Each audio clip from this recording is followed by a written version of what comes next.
Hi there, I'm John Tierney and I used to be the Education Officer for the Harbour Conservancy and was until a couple of years ago and worked for them for nearly 10 years.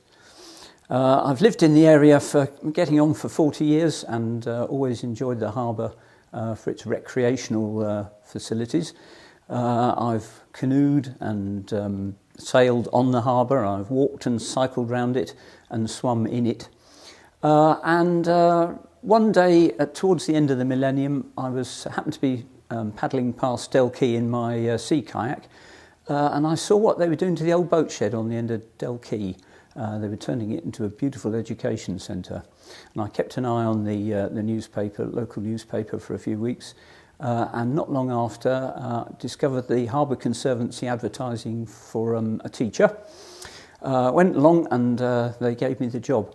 And for the 10 years, I spent much of the time building on the great work that Judy Darley did right at the beginning. She was largely responsible for the education centre conversion. Building up the numbers of children and students coming into the harbour area. And we also ran some road shows.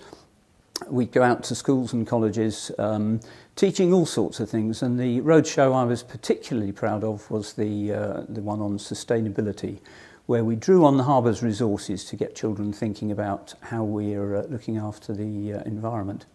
As part of those roadshows, we used to have a lot of fun, lots of laughter, and plenty of music, and that may have been my undoing because round about 2009, one day a wandering sea shanty man came down the quay and he had a blast on our Delquay kettle, and it was decided he'd make a very fitting successor as education officer, and that's my friend Gary.